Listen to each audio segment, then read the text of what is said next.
San Miguel beer is virtually synonymous with the Philippines, and its far-flung distribution system reaches the remotest corners of the archipelago nation. Very true. I had San Miguel beer everywhere. With an ambitious push into infrastructure, winning bids for airports, toll roads, and power plants at nothing short of a frenetic pace.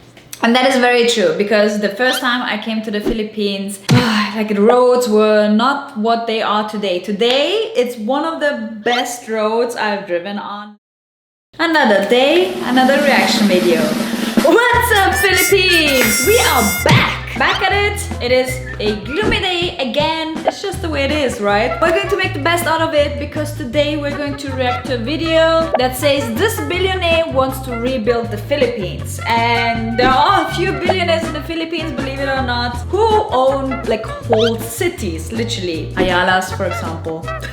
So there are quite a few billionaires, so I am very excited for this video. I want to hear what the plans are for the country and where we should keep our eyes on, what are people investing in, and so on. Before we watch this, please subscribe to this channel. It helps my channel a lot, so I can deliver content to you. We can educate each other, exchange thoughts in the comment section, and so on. And hopefully I will also make your day in some way and put a smile on your face. So if that's the case, please subscribe. And now let's jump straight to this video. Today on Forbes, this billionaire beer baron wants to rebuild Beer baron, there's only one.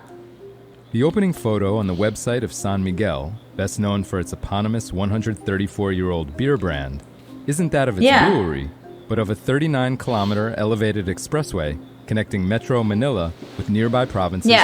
That's why the San Miguel Corporation, it's not just a beer, it's like a whole construct of conglomerates that basically has different companies in different areas, and that specifically is for the infrastructure. They own quite a lot in the Philippines. North and south.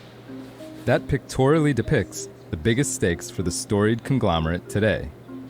Under Chairman Ramon Ang, the company has repositioned itself as a nation builder with an ambitious push into infrastructure, winning bids for airports, toll roads, and power plants at nothing short of a frenetic pace. And that is very true, because the first time I came to the Philippines, the roads were not what they are today. Today, it's one of the best roads I've driven on. Literally, highways going to different places, going north and south of Manila, and also throughout the country, bridges that are being built, subways, train, whatever you call it. It is developing like crazy. In March, it won a 171 billion peso, about $2.9 billion, contract to upgrade and operate Manila's aging Ninoy Aquino International Airport, the country's main gateway, even while it's halfway through constructing the new 735 billion peso Bulacan Airport, roughly 40 kilometers north of the capital city. It's very far away. The same month, San Miguel Global Power Holdings announced a three-way partnership with the Aboitiz families, Aboitiz Power and Meralco Power Gen, backed by Metro Pacific Investments, which is jointly owned by Indonesian billionaire Anthony Salim's First Pacific and Filipino businessman Manuel Pangilinan. The three-way partnership's purpose is to develop a $3.3 billion integrated liquefied natural gas facility in Batangas province, south of Manila. Why right by the beach? This pipeline of infrastructure projects has made San Miguel the most indebted company in the Philippines today, with a staggering debt load of 1.5 trillion pesos, equivalent to about $26 billion. We heard that in a previous video here. The company's debt-to-equity ratio of 2.2 is more than twice the gearing of the country's biggest conglomerates, such as Ayala Corp and SM Investments, according to Bloomberg data. But Ang, who's also the company's single largest shareholder and features among the country's wealthiest, with a $3.8 billion fortune, is undaunted. During a freewheeling 2-hour interview at the company's headquarters in the Ortigas Financial District, east of Manila, he says, quote, "San Miguel has the financial capacity to pursue these projects. Our investment plans are supported by a strong balance sheet." For Ang, who's 70 years old, the pivot is a chance to cement his legacy, re-engineering he is already a legend. To an infrastructure colossus that is literally remaking the Philippines from the bedrock up. Over the next 5 years, Ang has earmarked capital expenditure of 1.4 trillion pesos, of which 86%, or 1.2 trillion pesos, will be deployed to expand the company's infrastructure footprint. The overarching goal behind this massive outlay is to boost economic growth in the Philippines, he says, by making it a more attractive destination for overseas investors and tourists. We also heard that in that video. In turn, will lift consumer spending, boosting San Miguel's legacy food and beverages business.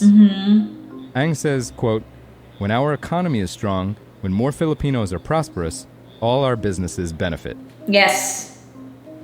San Miguel beer is virtually synonymous with the Philippines, and its far-flung distribution system reaches the remotest corners of the archipelago nation. Very true. I had San Miguel beer everywhere. In 1890, when the Philippines was a Spanish colony, San Miguel expanded into food and packaging through the last century. Ang, who joined the company in 1998 as vice chairman, orchestrated San Miguel's expansion into more than a dozen new businesses, including oil refining, power generation, mass rail, and cement. In 2009, San Miguel embarked on its first toll road and power plant projects and took a majority stake in Petron, the country's biggest oil refiner by revenue, the following year. They own Petron! Since then, annual revenue has grown eightfold to 1.4 trillion pesos in 2023. Insane. Think about that amount, 1.4 trillion total pesos. Assets are up nearly sixfold to 2.5 trillion pesos. For full coverage, check out Ian Sayson and Jonathan Burgos' piece on Forbes.com. This is Kieran Meadows from Forbes. Thanks for tuning in.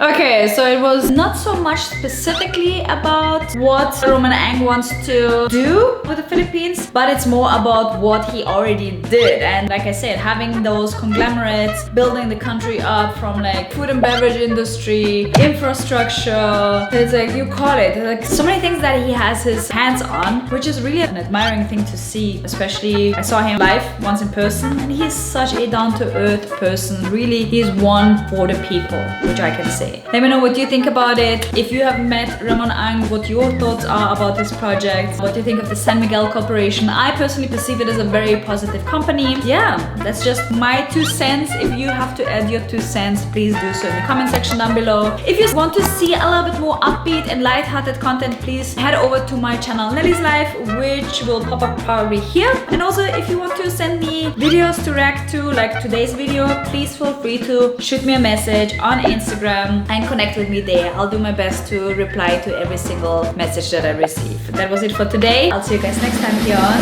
What's Up Philippines? Bye bye.